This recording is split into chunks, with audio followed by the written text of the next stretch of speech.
Hola, bienvenidos. Gracias por acompañarnos, por abrir su mente y su corazón a esta información. Y hoy con el doctor Santiago Rojas. Este nombre para mí es igual a sabiduría. Gracias por estar aquí, gracias por regalarnos estos espacios y de verdad por compartir todos estos conocimientos y experiencias que hacen de nuestra vida mejor.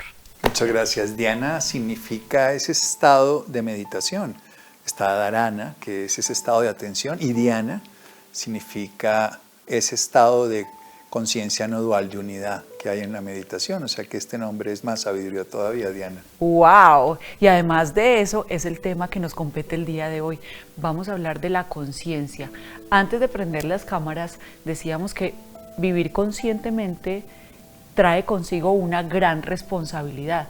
A veces vivir inconsciente es lo más cómodo. ¿Cómo es esto, doctor Santiago? La responsabilidad es la habilidad para dar respuesta, por definición, pero hay una parte de ti que es totalmente responsable, se llama tu cuerpo. Tu cuerpo responde a la carencia de oxígeno cuando cambia el dióxido de carbono y te hace respirar. Tu cuerpo responde a las necesidades de cada parte y lleva flujo de sangre, a los movimientos, a cada acción. Tu cuerpo responde a lo que tú estás viviendo en tu mente. Tu cuerpo responde a lo que hay en el cosmos, frío, calor, energías sutiles.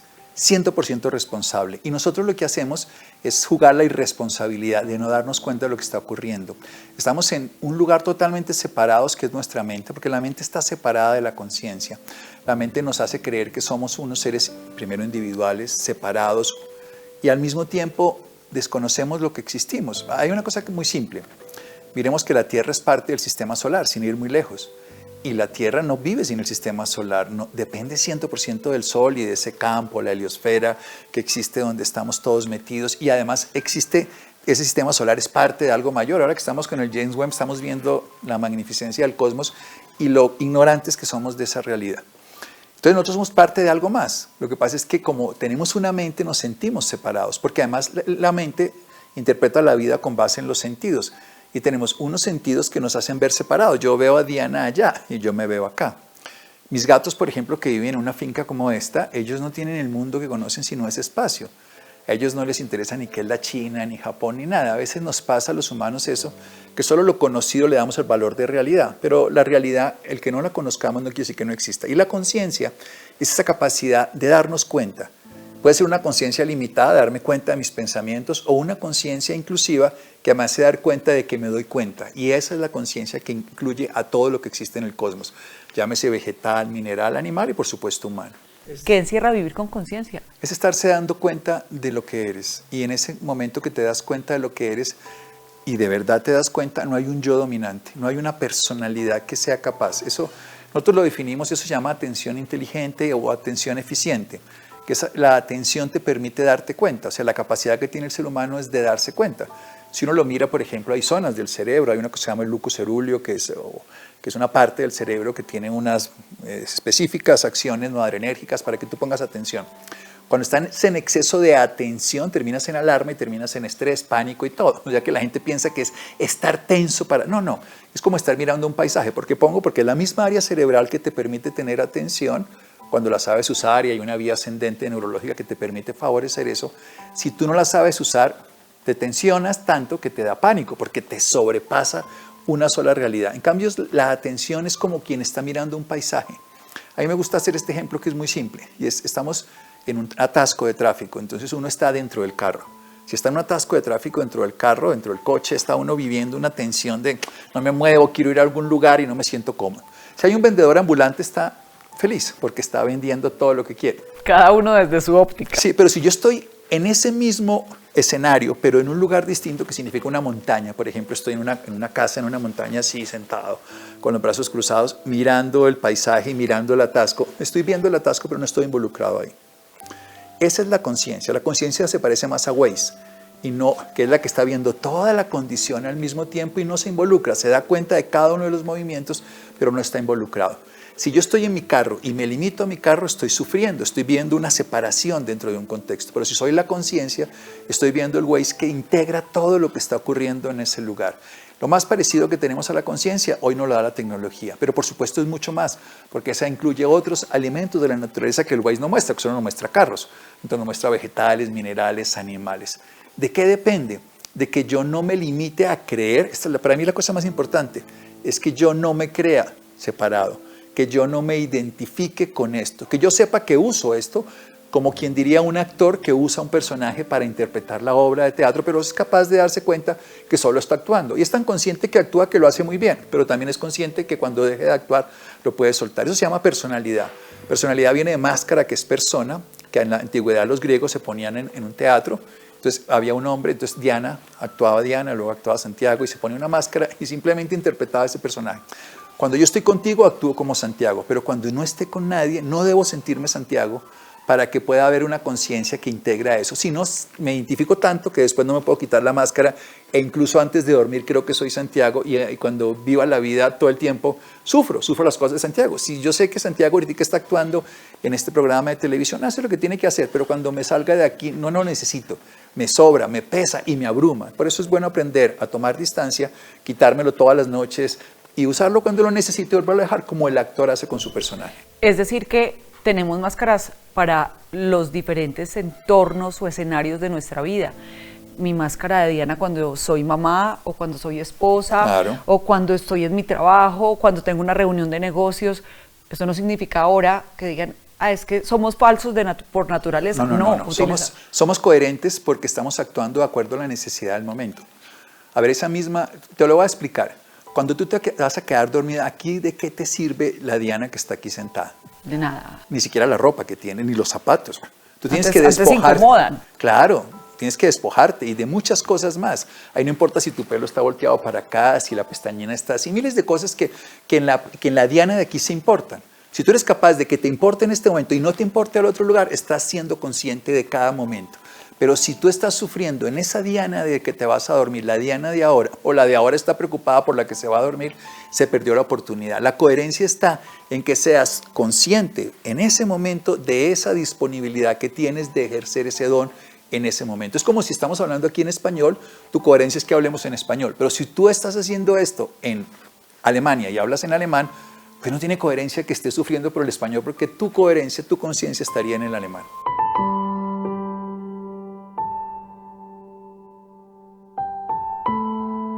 Quiero presentarles mi libro, Un duende en mi cabeza, una fábula divertida en donde vamos a aprender a gestionar emociones y hacer un cambio real en nuestra vida. Ya lo puedes encontrar en todas las librerías del país y desde cualquier parte del mundo lo puedes pedir en buscalibre.com y que el duende de tu cabeza te enseñe verdaderas lecciones de vida. Léelo y disfrútalo.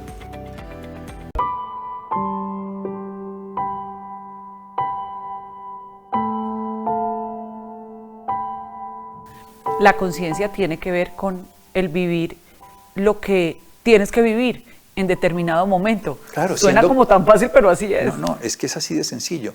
Tu pensamiento no lo estás viviendo en ese momento. Tu pensamiento siempre te habla de algo que está ahí guardado en una memoria.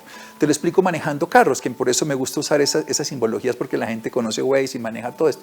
¿Qué tal que tú te pusieras a manejar el carro, el coche, el auto, como sea el país que lo vea, y cuando lo esté manejando esté utilizando lo que había ocurrido del tránsito el día anterior? ¿Qué harías? ¿Te estrellarías? Probablemente. De pronto no. Pero si estamos viviendo en el pensamiento que es de lo que ocurrió, de la interpretación de lo que iba a hacer, me estrellaría contra todo. ¿Pero qué tengo que hacer? Mirar lo que está ocurriendo, utilizar mis recursos de ese momento, el tipo de carro. Si tengo un carro que es de velocidad, lo tengo que usar de una manera distinta que si es un tractor, que si es un camión, tengo que ver el tamaño que uso. Y eso es conciencia presente de lo que tengo disponibilidad para usar los dones que me permite para experimentar la vida en ese momento. Si está el taparabrisas, el limpiabrisas bloqueado, lo tengo que limpiar, jugar con esos roles, eso es tan simple. Pero nosotros estamos jugando siempre con el tráfico de ayer o el que va a ser mañana y nunca miramos la carretera del hoy, que es la que estamos manejando. Es cierto, además que eso nos causa angustia, nos causa sufrimiento, pensando en lo que ya pasó o en lo que... ¿Qué tal sí? Y si fuera, y si no fuera, y por qué pasó, y por qué no pasó. Y entonces esas preguntas yo creo que nos enloquecen a todos y nos hacen realmente... Eso es sufrimiento. Claro, el sufrimiento, hay una diferencia bonita entre el dolor y el sufrimiento. El dolor es por la resistencia y el sufrimiento es por la persistencia en la resistencia. Realmente nosotros somos los que interpretamos eso como sufrimiento porque persistimos en resistirnos a que eso ocurra. Las cosas son, Hay una cosa que es muy bonita, que yo trabajo todo el tiempo en los duelos y hay una clave fundamental en las personas que tienen duelo que no lo pueden resolver y es esta frase o este sentido de la frase y es que hubiera podido ser diferente.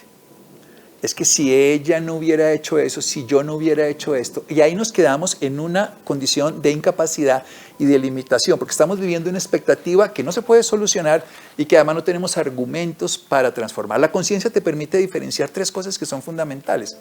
Volvamos al cuerpo, necesidades. El cuerpo tiene necesidades que son absolutas. Necesito respirar. Y mi cuerpo la necesita. Y si no tuviera, mi cuerpo en este momento, que es totalmente responsable, me haría saber y me caigo aquí desmayado. El cuerpo necesita comer, que también necesita eliminar. Imagínate una obstrucción intestinal, uno viejito que no puede orinar, eso es una necesidad. El cuerpo las tiene. El cuerpo necesita descansar. Por muy espiritual y muy todo, tiene que dormir, descansar. Puede que duerma 2 horas algunos, pero necesita dormir. Necesita moverse, porque si no se le vuelven los huesos porosos. Necesita interactuar, porque las relaciones son la clave de la vida, con él mismo y con el entorno. Esas son necesidades del cuerpo. ¿Bien? Uno tiene que diferenciar cuáles son las necesidades de tu cuerpo, que son esas. Pero la gran mayoría de personas tienen miles de necesidades que no son necesarias, pero el cuerpo, que es 100% responsable, hace que eso que tú crees que es necesario lo vuelve necesario. Necesito llegar al trabajo. Entonces tu cuerpo siente en ese momento que lo que está viviendo es una urgencia de vida o muerte, porque lo necesario para el cuerpo es vida o muerte. Si no hago eso, no sobrevivo. El alma tiene una sola necesidad, que el cuerpo, la entidad biológica, le responda a lo que viene a ser como propósito. Esa es la única necesidad. El alma allá arriba no tiene necesidades, no hay enfermedades del alma, no hay problemas del alma. El alma está perfecta. Solo tiene una necesidad, que este instrumento le responda. El cuerpo tiene necesidades, las acabo de decir. Y la mente lo que tiene es, y vamos a poner palabras, cosas útiles y deseos y gustos, que son diferentes. O sea, cuando uno puede diferenciar que esto es un gusto, a mí me gusta verte, pero no es una necesidad. Si yo puedo disfrutar lo que me gusta sabiendo que si lo puedo, lo disfruto y no lo tengo, no pasa nada. Me gustaría un día tomarme un vino, bien, se lo toma. Pero si es una necesidad, estoy en el lugar de vida o muerte. Y la otra parte es la utilidad. La conciencia te permite diferenciar lo que es necesario, tu cuerpo, o lo del alma, la conciencia, ahí esa es la conciencia, lo que es útil. Hombre, sería mejor que lo hiciéramos así, o lo que me gustaría. Si yo puedo hacer esa diferenciación en cada instante, tengo una conciencia de lo que está ocurriendo. Pero cuando sentimos que necesitamos algo, como el licor, por ejemplo, nuestra mente se creó esa necesidad porque tiene una carencia y una cantidad de cosas en el subconsciente.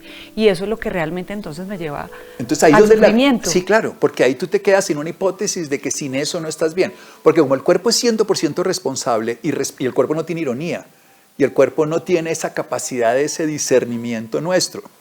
El cuerpo, si tú fumas la primera vez, el cuerpo te tose. Y te sigue tosiendo hasta que tú le impones al cuerpo que sigues fumando, entonces dice, bueno, usted me lo inhibió, yo le paro bolas porque usted me generó esa cosa. Lo que es claro es que si uno tiene conciencia de ese momento, uno puede discernir en esa conciencia qué es realmente necesario. Prioriza la necesidad del cuerpo. Cuando si viene en este momento un terremoto aquí, ¿cuál programa? Aquí salimos todos corriendo. Sí, así funciona. Sí, sí. Entonces priorizamos la necesidad del cuerpo. Después tenemos que diferenciar la utilidad y este es un concepto que los seres humanos no manejamos. ¿Esto es necesario? No, no lo es. ¿Pero sería útil? Sí. Sería útil que esto pasara, pero le damos el valor de necesario, entonces mi sistema se sobrepasa. La conciencia te permite diferenciar, te permite darte cuenta dentro de todo ese contexto qué sería lo que te gustaría y no lo vuelves, o sea, conoces todo. A nosotros nos gustarían miles de cosas. Me gustaría que mi equipo de fútbol ganara, me gustaría que mi esposa, pero está bien, si yo puedo diferenciarlo de me gustaría, no entro en el conflicto con que pase o no pase. Me gustaría, sí me gustaría. Claro, a quién no le gustaría que le llegara el baloto o miles de cosas, pero no lo necesito. Cuando lo necesito es aire, es vida. Entonces mi cuerpo sufre, mi mente sufre y empieza un sufrimiento porque no lo logro. Por eso cuando, por ejemplo, vamos al ejemplo de la tusa, del duelo, de la pérdida, es que hubiera podido ser diferente. Ella hubiera podido ser, él o lo que fuera, no, si no hubiera ido allá nunca se hubiera muerto. Es una madre que se le muere un hijo, por ejemplo, eso es una historia de todo el tiempo. Si yo me quedo en eso, estoy en una expectativa que genera una carencia porque no la puedo solucionar y además no puedo hacer nada para transformar. Y ahí es donde entra un sufrimiento. Hay dos tipos de sufrimiento, el físico porque no cumple las necesidades y el mental porque se llena de necesidades que son incumplibles, exactamente lo mismo. Pero las expectativas que tengo cuando estoy planeando algo, cuando estoy planteando un proyecto, ¿eso no me hace sufrir también? Las expectativas son naturales a la existencia. El deseo es la fuente de motivarse para vivir, pero también es la fuente que lleva, cuando no se satisface, al sufrimiento. Porque se generan expectativas que esperamos que salgan tal cual como yo quiero. ¿Cuál es la diferencia? Los orientales lo llaman muy fácilmente. Diferencia si es un propósito o un plan. Cuando es un plan y no sale y es nuestro único interés, sufrimos. Pero cuando es parte de un propósito, no importa. Supongamos, vamos a poner un ejemplo, nos vamos a un taller y el taller es sobre espiritualidad. Resulta que cuando vamos a ir al taller se cae una roca en la carretera y nos quedamos en la carretera durmiendo toda la noche. Si el plan es tomar conciencia en el taller, esa noche vivida en la penumbra de la carretera, en el sufrimiento, es parte del taller, es porque ese es el propósito. Pero si el plan era llegar al otro lado, hay sufrimiento. Entonces, si uno sabe que lo que vive son propósitos de conciencia, de ser consciente de cada experiencia, lo que pase se vuelve un plan. Pero mientras el plan sea lo importante y no hay un propósito para hacer las cosas, entonces el plan nos desdibuja porque es parte del deseo. Entonces, ¿cuáles son las expectativas? Lo que tú esperas que pase. Pero hay una cosa que es súper sencilla. En cuanto tú esperes algo o de alguien, en ese nivel, distancia, tiempo, será tu disfrute o tu sufrimiento. Una de las dos. Claro. Si a ti te salen las cosas como es, hombre, mi esposa es perfecta, hace todo lo que yo quiero, ¿no? Qué mujer tan maravillosa. Mi esposa es no hace nada de lo que yo quiero. Pero entonces ahí vienen dos estrategias que son muy, muy simples y muy bonitas. La primera estrategia es capacítate para poder controlar lo que puedes controlar. O sea, tú no puedes controlar, digamos, si yo me vengo manejando hasta aquí, hasta este lugar, yo estoy capacitado para hacerlo, porque yo tengo la capacidad de manejar. Entonces, mi expectativa de llegar con mi capacidad y el carro hacen que estén coherentes.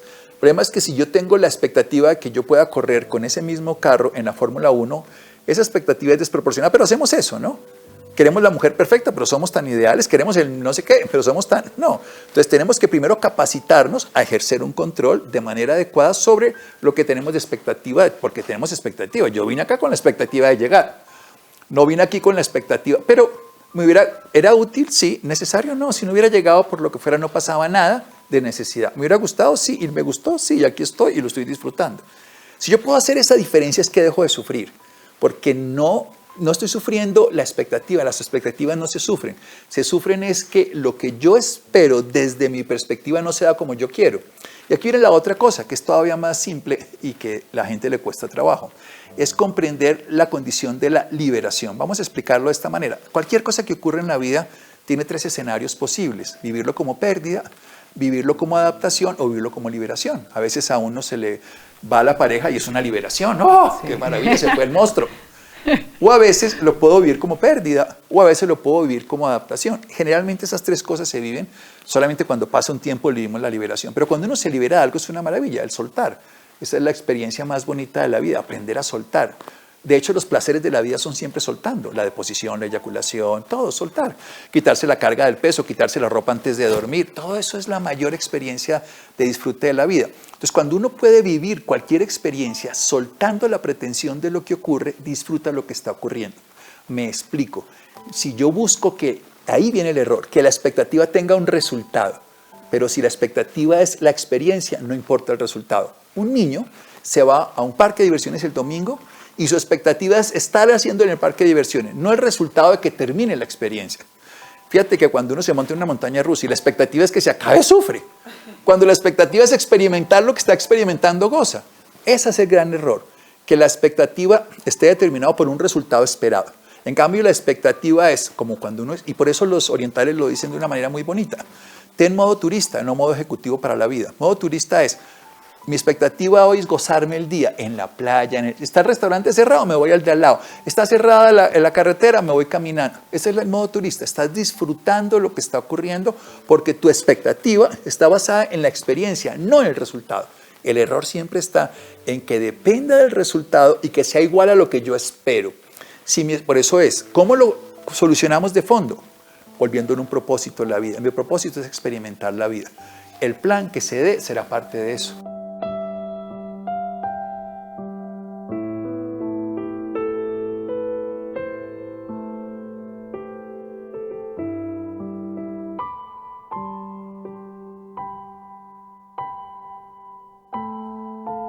Dos acciones contundentes que nos sirvan para aprender a soltar y dejar tanta expectativa que finalmente lo que nos hace La sufrir. primera y la más importante es que los mayores placeres de la vida están soltando. Piensa, si tú te das cuenta que soltar es más placentero que agarrarse, agárrate y cuélgate de una cuerda 1 hora y verás que es más rico, soltar o agarrarse. Entonces piensa eso. Cuando vas a un gimnasio, tú te cargas el gimnasio y haces esto, pero dejas la máquina en la casa, no, o sea, te la dejas en el gimnasio y no te llevas para la casa. O sea, si tú eres consciente de que soltar es lo más placentero que hay, la eyaculación, el orgasmo, todo es soltar. Si tú haces un orgasmo repenido, si tú haces una deposición repetida, es todo lo contrario. Todos los placeres de la vida están en soltar. Si tú logras soltar el peso de la vida, esto es lo primero. Y lo segundo es algo fundamental que las personas no hacen y es prolongar el bienestar que da soltar, que es lo que acabas de decir. Cuando tú eres sueltas y lo prolongas, entonces te das cuenta de que puedes no persistir eternamente con esa sensación, pero sí mantenerlo. Tienes un chispazo de placer. Sí, eso. Y lo logras expandir. Entonces, si tú puedes entender eso, que soltar la necesidad de cualquier cosa es mucho más liberador. Si tienes la necesidad de que te den like por tu presentación, tienes la necesidad, no la estás soltando. Si sueltas la necesidad y llega algo, lo vas a disfrutar. Entonces, la segunda consideración es que si tú sueltas antes de que ocurra esa necesidad de ese resultado, todo lo que venga es ganancia. Pero si tú esperas que llegue, no lo vas a tener porque siempre te quedará faltando. Primero, date cuenta que todos los placeres de la vida se logran más soltando que agarrándote. Y segundo, suelta antes para que lo que recibas siempre sea favorable y sobre todo sea más de lo que esperarías, porque no estás esperando en ese momento ya soltado. La gente no se da cuenta, pero la biología nos determina para que soltar sea la fuente de placer más grande. Muchísimas gracias por acompañarnos y por regalarnos esta sabiduría de vida tan bello. Besos para ti, besos para todos. Y recuerden que ser feliz es una decisión de cada uno de los días, ¿verdad? En cada momento. Hay que tomar decisiones cada momento para reafirmar en lo que tiene sentido. Si quieres ser